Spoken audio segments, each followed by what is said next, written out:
comments. So that's all what I wanted to highlight here.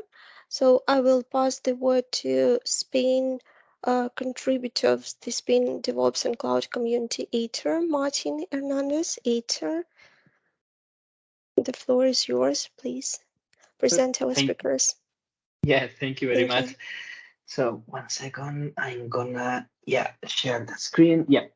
So first of all, welcome everybody. Thank you very much for being here with us today, and for having some time to listen to our awesome speakers. Also, I wanted to say thank you to our Uzbekistan colleagues who are collaborating with us this time, and I hope that it's the first, but won't be the last. We hope that we are gonna be very successful joining together efforts for these meetups. Let me say thank you as well to our awesome speakers. Alexander, which is a lead security systems engineer here in Malaga in Spain, and Vacislav, who is a senior systems engineer from Uzbekistan. They will be talking today about Azure.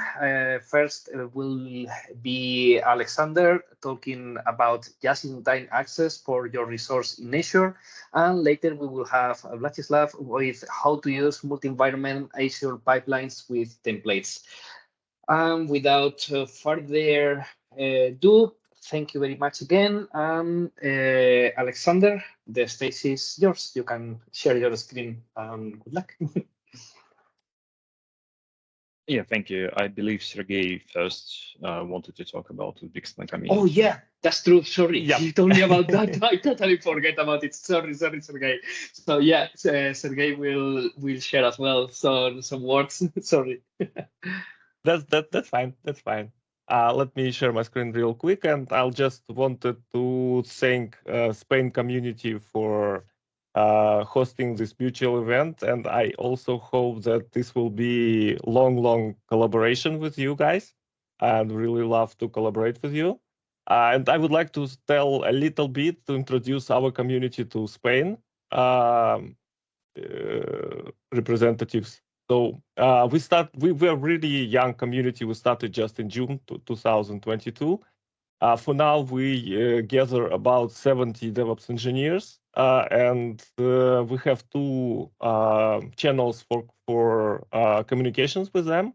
One is MS Teams, which we use internally, and another one is Telegram, which we also open for broader audience, not limited by EPAM. We also presented in via community.io, and here is the link, QR code, how to get there. In July, we had our first event with 65 attendees. I think it was also great. And we also had team building, the second offline event, a little bit later in late September. And now this is our third event together with Spain community. And I look forward to it and look forward for your feedbacks, guys. We really need them. And they really make us better. So without further ado, let's give floor to Alexander. And thank you. Yep, thank you. So for everyone, let me quickly share my screen. So yeah, I also will be talking about privileged identity management today. It's quite boring topic, I would say. But first, just a little bit of myself. So as it was mentioned, I'm lead security system engineer working here in Malaga. Before that, I was primarily working with Microsoft Endpoint Manager and overall area of mobile device management and with Azure AD. And now I'm more focused on Azure overall and like securing the platform. So today we're going to talk about Azure Privileged Identity Management, why we need to use that, in which cases we can use it, what are the licensing requirements, and for sure we'll go through some demo because otherwise it will be useless presentation. So first thing, so like what is privileged identity management? Basically, in a nutshell, is a service which gives you a way to provide just-in-time access to your services in Azure. And it can be both Azure AD and Azure resources, it doesn't matter.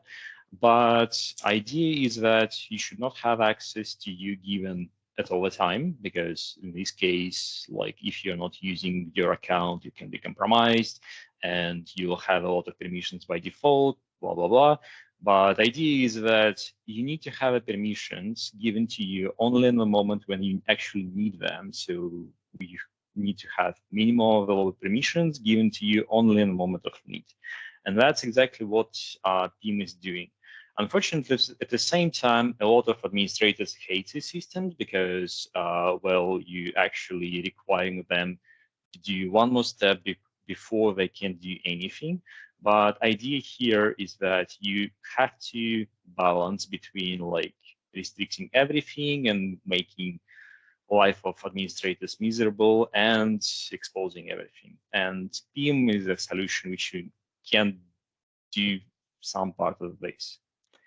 So when we're talking about PIM in Azure, it can control two types of roles. So it can control access to Azure AD roles, and by Azure AD roles, I mean roles which is controlled by Azure AD itself. It's roles like global administrator, exchange administrator, Intune administrator, and so on. So it's basically everything you should have inside Azure AD itself. And on top of that, you can control access to Azure resources, and basically any role which you have in your subscription can be working through PIM. And it can be working in a way that you're connecting basically subscription. You're saying that, yes, you want to control this subscription through PIM. And in this case, overalls which are available in these subscriptions will be linked to PIM and then can be used to perform elevations without any issues. And when I mentioned that it can give you a way to balance like how painful this process is because you can create a flexible process for this type of elevation. Basically, you can specify things like how long this role can be activated for. So you can specify a maximum duration of time where this role will be active. And after this period of time, it will be rolled back automatically.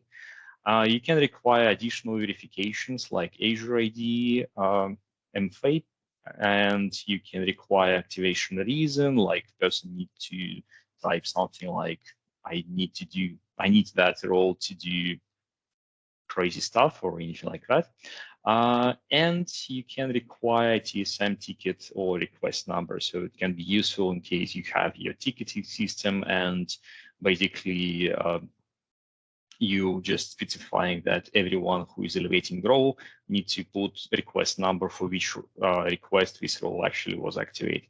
And also you can require additional verification by someone else. So like external someone else who is not part of this role activation will just get a request which saying, hey, this person trying to get his role activated, allow or disallow that. And after that, access will be given. And in role settings, you can specify like how you want to be informed in case of this role's activation, or if anyone else get this role assigned to him. I mean, eligible assignment for this role. And this is good actually because like it's easy to configure. However, there is other ways to do that, and we'll touch that because in this case you can just basically say like, okay, this I want to be activated, get an alert if role activated, and that's it. But you're not able to specify exact conditions, and that can be done by a bit different way. So in terms of like how exactly that look like in Azure. So as I mentioned, it's a part of Azure AD. So you can find it just in Azure portal. You can find it in Azure AD portal. It doesn't matter. But basically, there is a separate space for privileged identity management. And as we mentioned, we do have like Azure AD roles and Azure resources. Also, there is a thing which in preview for quite a long time, which called privileged access groups. And what it is actually, it's the way to perform just-in-time access through the groups. An idea is that you can create a group which will be linked to PIM, and out of the box, there is no like members in this group. But you do have a list of people who is eligible to be part of this group. If they want to be part of this group, they can go in PIM inside roles and request assignment into this group. I don't honestly see a lot of use cases for that personally, and I guess that's the reason why it's still in preview, because use case is quite limited and Microsoft not quite understand what to do with that. But in case of like roles, as I mentioned, we can control any Azure AD roles which exist. So you have all the list, and we basically can create assignment for any of them, because my account has global administrator. So in order to control this, you need to be either global administrator or privileged identity management administrator. But inside, then you can just go to role settings and control all the things you want about this role exactly. So for example, you can specify for how long this role will be activated, meaning that if I go and request this role activation, what are the maximum duration for this role to be activated? So I can specify it to be like 30 minutes. It can be 24 hours. It doesn't matter. And after this period of time, role activation will be rolled back. So basically, role won't be active anymore. We can specify Azure MFA.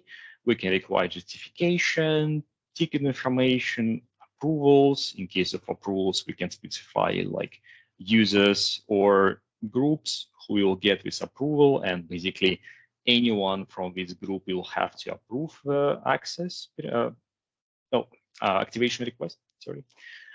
Then we can specify like time for this not activation, but assignment. An idea is basically you do have a role, then you're creating assignment for this role, and this assignment can be time bound. So you basically can require expiration for this assignment, and that's a good thing. So like you can have a process to renew assignment, like someone saying that for my work purposes, I want to have access to application developer role. And you understand that typically developers are working for, 6 months in this role. So in this case, you can specify activation assignment to be expired after 6 months, and that's it. So that means that once we assign person to this role, he will be removed from this assignment after 6 months. So that's a good thing if you don't have a lot of processes in terms of like which roles you are assigning. You just don't want to be reminded to renew it and so on. So that will do automatically. And as we mentioned, like you do have a bunch of notifications you can specify, like, okay, in case of role assignment, who you're gonna get alerts. So by default, it can be assigned to admin. And admin here actually means that global administrator or PIM administrator will give the notification. And a fun thing is that if you do have global administrator role assigned as a part of PIM process, the people who has this role active at the moment of someone actually doing something which has this admin as a recipient, all of them will give this role assignment alerts. So just keep in mind that. I mean, it's not bad, but people might get a lot of notifications if they typically using some pretty powerful roles. But problem here is you can see you're not able to specify requirements like, okay, in which cases I want to get alerts. So for example, I want to get alerts only if someone is activating role, if he or she doesn't use that for like 6 months before or something like that. So or you want to be alerted if someone specific assigned role and so on. So in this case, it doesn't give you this type of flexibility, it's better than nothing. So it's better to have some kind of notifications, but it's not ideal. And we'll touch a point like where exactly you can configure that. It's possible as well. And like we mentioned, Azure AD roles, as you saw, there's a bunch of them, standard roles. And then also you can do the same thing for Azure roles. So basically, I do have like subscription assigned to PIM, so that gives me a way to control overalls existing in this subscription. And in case of Azure roles, both custom roles and default roles built-in roles, sorry, can be working here. So it's easy. So if you create some custom roles, it will appear here as well.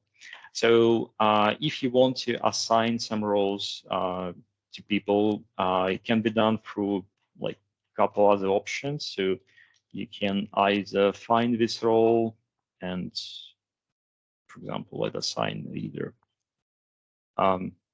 So yeah, you clicked on the role, no assignment, you can create assignment. So for example, let's create assignment for my account. With specifying that, then we saying like assignment type, and assignment type here is like, will this role be active over time, or we just want this person to be eligible for actually activating this role. And idea of PIM is that everyone is not active all the time, but you do that through reliable. So keeping that, we specify when this assignment to be end. Let's keep it, I don't know. Okay, so it's more than a year. Sorry, so let's keep it less. Yeah, and that's it. So basically that's creating assignments.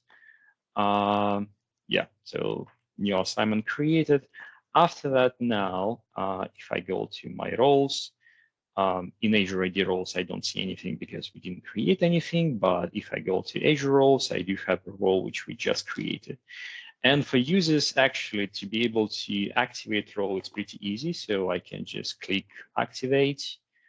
It will ask me to specify the duration, reason,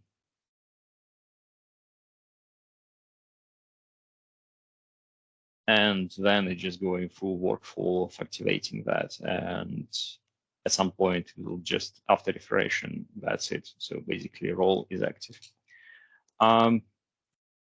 While it's working, so basically, creation of role for Azure AD is working the same. So you're just going into roles, finding the role you want, just creating assignment.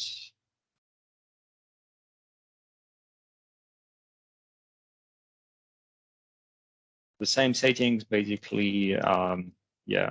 So let's keep it not permanently reliable. So yeah, we created, appeared here.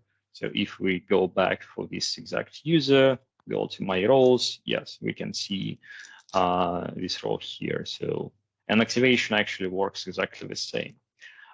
In case we change role settings, so for example, let's change settings for some roles. So for example, cloud application administrator. Let's change role settings to require ticket information, for example. So we don't want justification, we just require ticket information. Yeah, let's just update it. And now we can just create an assignment.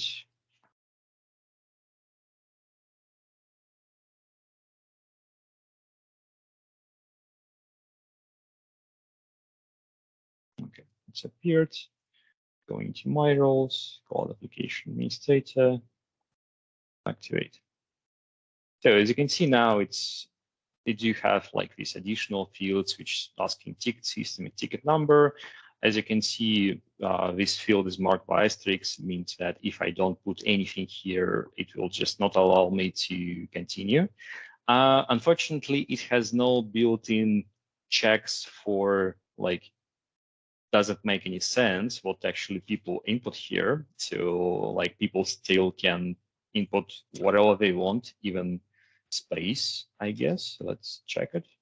No, it requires something, but they can just put one and that's it. So unfortunately, system is a bit stupid at some point, but it's better than nothing, as I mentioned.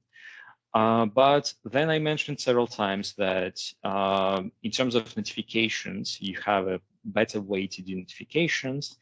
Basically, you can do notifications in a better way through checking logs. So because that's a part of Azure AD, if we go to Azure AD and then go to audit logs, if we specify service here as a PIM, we can see all these logs here. So basically, we can see like who did what, created new role assignments, requested roles, and so on. So everything will be here. And you can basically configure diagnostic settings to be sent to some location. And then in log analytics, you can specify your alerting rules in the way you actually want. So it's way more flexible. Plus, it helps you to analyze how actually people are using PIM, because then at some point you need to analyze that because it's pretty convenient to do. Yeah. Okay, so now let's go back to presentation a bit. So use cases, as I mentioned. So the first use case and like simplest one is that we do have like help desk, and help desk there is a role in Azure AD help desk operator. Help desk needs to have some permissions, and basically we can configure anything in a way that operator goes to work at the morning, activate a role, it's active through the whole day. It just requires additional MFA verification, and that's it. So like the person just needs to do that once. And considering that it's not quite a powerful role, it's okay to give this role to be active through the whole day. It's fine. However, like next use case is that we do have a global administrator, which basically can control any aspect of Azure AD tenant. And in this case, we don't want that to be active for a significant period of time because, well, it's the most powerful role.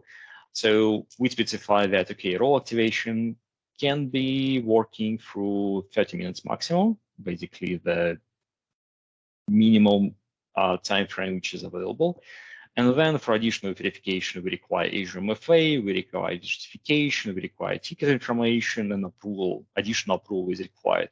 Basically, with idea to lock down this role as much as possible, because, like as I mentioned, it's the most powerful role in Azure tenant. You don't want that to be used, and then you can basically create alerting mechanism in log analytics, which will send out information about, okay, who activated global administrator permissions and what was the reasoning, so you can immediately track what's actually happened.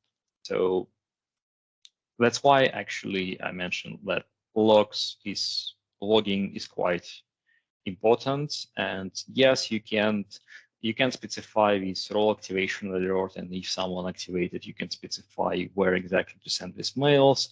But you cannot customize these mails, so you're not able to specify like some additional stuff, which you can do if you find that in logs and use log analytics to do that. So I always encourage people to like look into log analytics for any services you're using. And what are the license requirements? So it's pretty simple. Unfortunately or fortunately, it's requiring Azure AD Premium V2, which is quite expensive if we look at that blindly. However, typically this license is a part of big suites like EMS E5, I believe, or even E3. So always look into bundle of licenses. Typically, it's way more beneficial for customers to get a whole bundle of license than just purchase one single license. And yeah, so basically summary. So always access should be given only on the moment of need. It's quite easy to use PIM. However, when you're designing a process for people to use PIM in your organization or a customer organization, you need to think about use cases, like when people are using that, how exactly people are using that, because you always want to balance between like having too strict permissions and like having no processes at all. So you have to balance, because if you have a lot of strict processes, that will create a lot of friction for your processes, and that's not good. So, and in opposite, if you don't have any processes or any restrictions, well, that's also not good. And unfortunately, PIM is not a silver bullet. So like by just implementing PIM, you won't be able to say that, okay, we're golden in terms of identity protection or anything. It's better than nothing, but still that should be like just one piece of the holistic process of how exactly you're protecting your identities and permissions. And also one more thing which I don't have mentioned here, PIM is just one of the system, unfortunately or fortunately, and it can be broken. So the golden rule actually is to have some administrative accounts which has no assignment in PIM. Typically, this type of accounts called like break the glass accounts. The use of them must be heavily audited. They must have like strongest possible passwords, not available anywhere digitally and so on.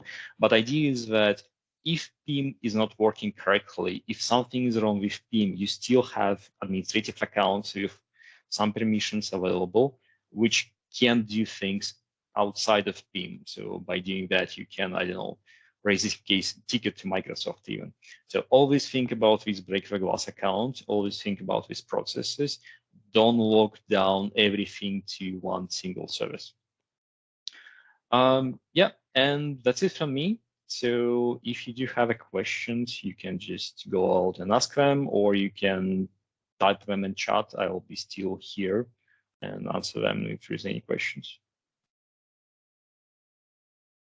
Thank you very much, Alexander, for your awesome presentation. I think that it's better if people write it to the chat, because if not, we are not gonna have enough time for the next speaker. But yeah, thank you very much. Vladislav, the stage is yours now. Yeah, thank you. Yes, let me a couple of seconds. I will share my screen.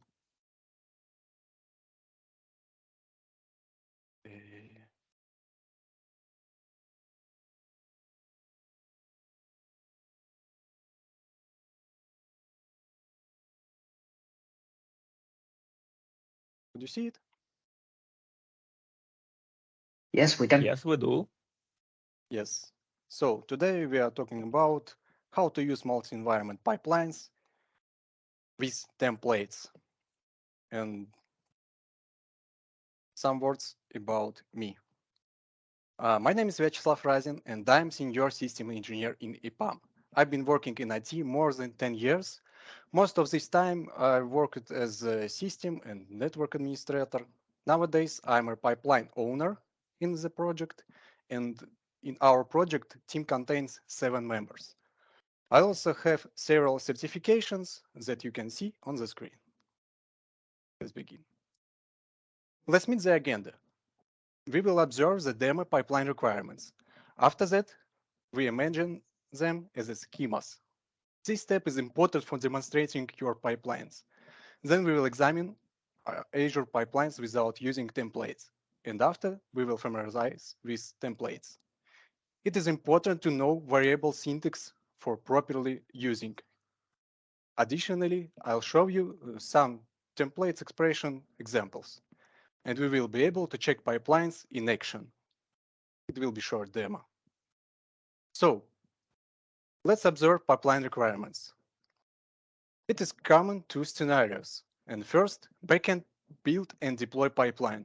We should have 4 environments: dev, QA, UAT, and production. We should have step-by-step deployment. And we should have one image for each environment.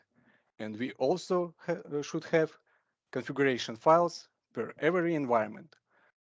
The second pipeline is a build and publish pipeline for front-end application. In this case, we have also 4 environments: dev, QA, UAT, production, but we should use independent publishing for every environment, and we should use application per environment. In this case, we should build a different application because for every environment we use different certificates, different provisioning profiles as for iOS applications, or different configuration files. Let's observe the schemas of these templates, these pipelines. The first pipeline, backend pipeline. Backend pipeline produce the artifact. This can be a separated stage or separated pipeline. And after that, artifact should be deployed for dev, QA, UAT, production, step by step. For instance, you can build a container image with Docker, and you will use this container for deploy it to Kubernetes cluster.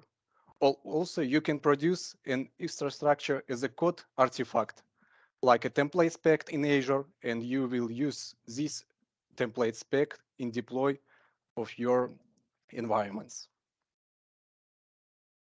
The second pipeline, front-end pipeline. And as you see, we have 4 different builds and we have 4 different publish for every environment. So it is the requirements of our pipelines. Let's examine why we should use YAML in Azure pipelines. So why we'll use YAML? As the YAML format is a simple file, you can track the changes with version control. It will give you the possibility to follow the flow, for example, Git flow. Also, as an example, you can make experiments without affecting the main pipeline using branches and check the work with pull request. Additionally, in my opinion, YAML pipelines can be changed easier than classic because you will be able to see pipeline as a code. Moreover, you can just copy and pass the piece of code to your colleague or mentor as a collaboration action. You will be able to reuse your already created pipelines. Just save it in your own repo or your computer. Obviously, you can store pipelines as a templates. If your organization in Azure DevOps contains a lot of similar projects, you will win from the templated approach. In this slide, you can see the pipeline without templates. It is a backend pipeline. It is pretty simple pipeline, but you have already seen how much repeated code it contains. We have copy-pasted hard-coded stages that differ with only variables, and it is not good. Also, you can observe front-end pipelines. We should have 4 different pipelines without templates for build and publish every step. So, template allows us to solve this issue. And let's observe which pros you will get from the templates. Which pluses you will get with the templates? You will be able to use parameters in GUI in the pipeline queue stage. When you click Run Pipeline, you can use strings, Boolean, objects, and several other parameters types for pipeline running. You can use conditions and build complex expressions based on, for example, current branch or provided parameters. Templates are built in the pipeline in runtime. When you click Run Pipeline, specify parameters if they exist, a pipeline will build for you according to the provided informations. Some stage can be hidden in GUI, some others you will be able to see. You can reuse steps, jobs, and even full stage in your pipelines. Template expressions are available for you. you can create your own counters, format strings, convert object parameters to JSON.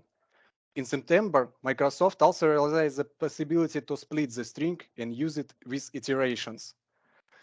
With iterations, you will be able to create several steps, jobs, stages with a single structure of code, obviously if they should be similar. You can create variables templates and use it in your pipelines. Moreover, you can specify the parameters for the variable template files. So let's observe the variable syntax. First variables is the macro syntax variables. This type of variables get processed during runtime before a task run. And you can also get the value of this variable in agent in environment variable. In the second variables type is the expression variables. And these variables convert to values in a compile time before the runtime starts. And the third, runtime expressions also get processing during runtime, but were designed for use with conditions and expressions. You can create your own conditions for obtaining true or false, and after that you will be able to use this value for building conditional steps or conditional jobs. Here you can find some expression examples. In the first expression, you can see conditions. For instance, if its source branch equal main, we will do production stage. If not, we will do dev stage. The second example is the loops. You can use iterations for building several stages from one piece of code, as I mentioned before. And as you see, we have a list of environments, and iterate this list, we will be able to create 3 stage from one. And also you can use the combinations. You can template your templates. You will be able to use environment parameter as a piece of template name of variable. Yes, you can also store variables as a templates, and you can also use a parameters for this type of variables. And let's observe the demo. Let me reshare my screen.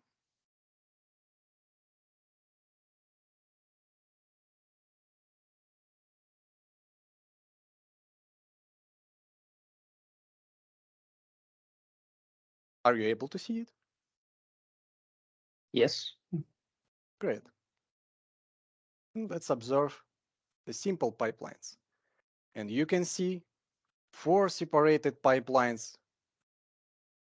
for front-end pipeline and 1 back-end pipeline. And let's observe this code.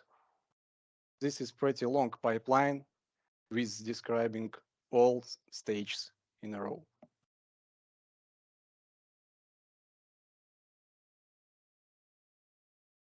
So for the possibility to simplify this code or use some conditions or expressions, we can put some interesting things to our pipeline.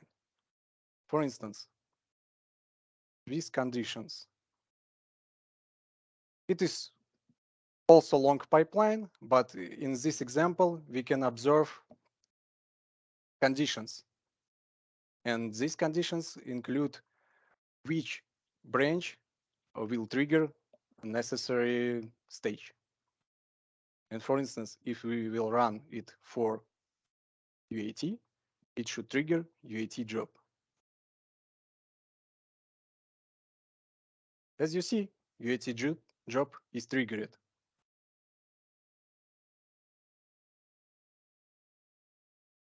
The second type, pipelines with loops.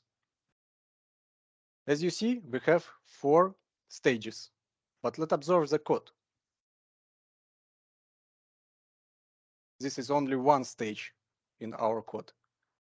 If we click run, we can see the environment list, and we can modify this list for producing some stages.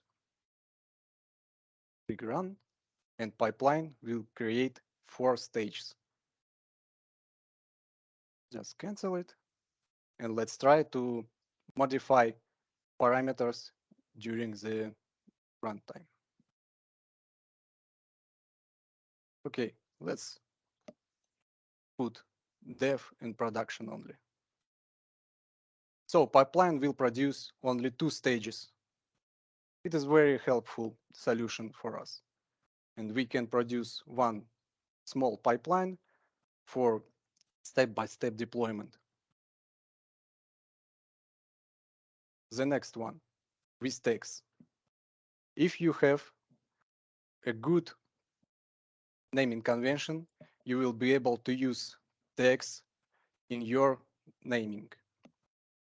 As you see, this pipeline is similar as the loops, but in this case, you will be able to select the environment, and this pipeline will build the stage based on provided environment. For instance, click QA, and pipeline will run to QA job.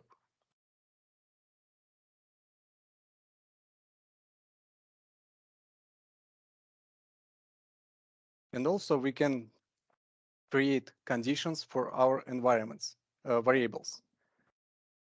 You can create conditions in variables. You can use conditions for building the variables.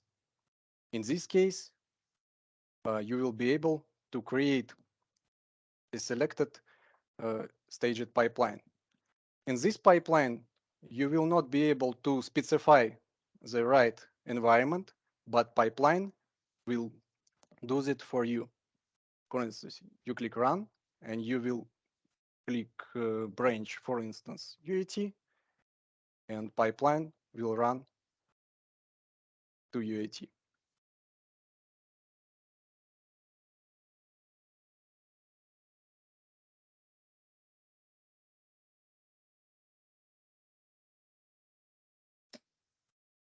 Okay.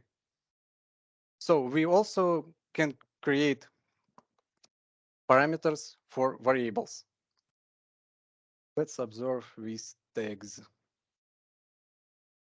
And you can specify the parameters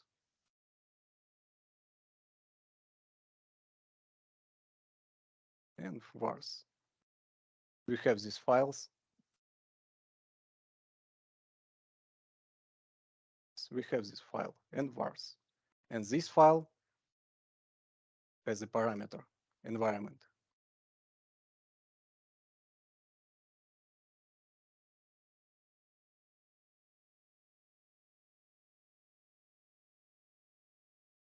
Let's observe which parameter should we include.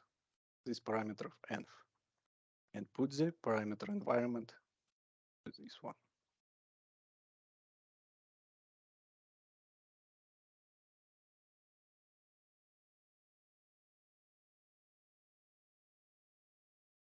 And you can choose the parameter.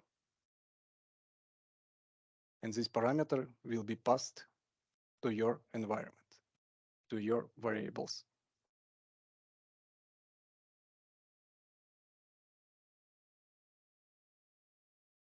That's it.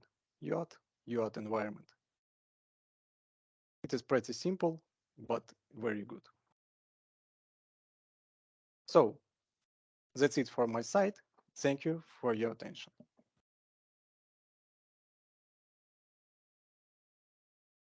Awesome. Thank you very much, Vladislav, for your presentation. And as we have still like 15 minutes left, any question to the speakers, guys? Something that you want to ask, you want to share?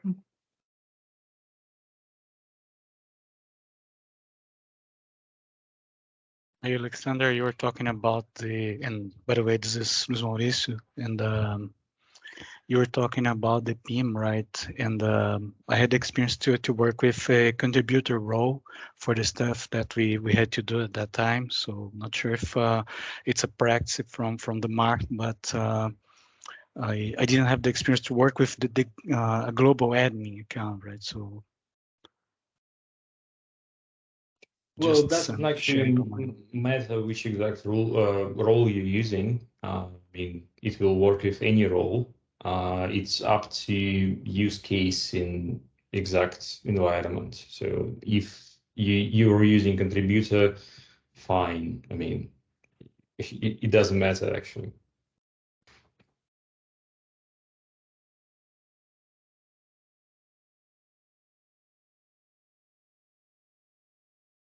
Okay. Any other questions, guys?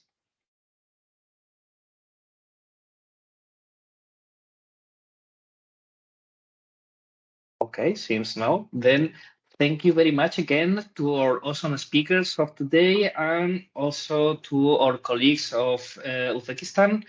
And obviously to our attendees, thanks for staying with us today. And we hope that you have enjoyed it and hopefully you also learn something from these awesome speakers. That's it from my side. Sergey, you want to say something? I have not forgotten about you this time. Thank you so much. I would like also to thank our speakers and our audience for joining this session, and hope to see you again in some future.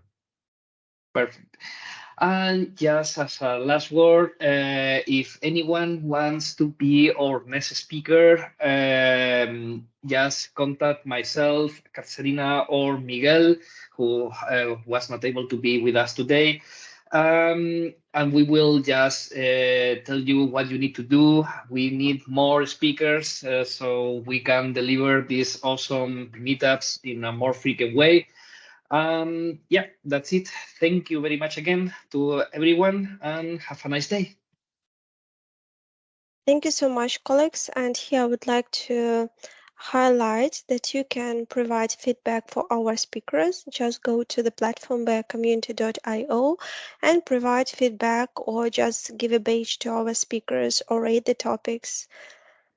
Thank you so much. Have a nice day. Bye. Stay tuned. Cheers. Bye. Bye. Thank A you, good Alexander. one. Bye bye. Thank you. Bye. Thank you so much. Bye.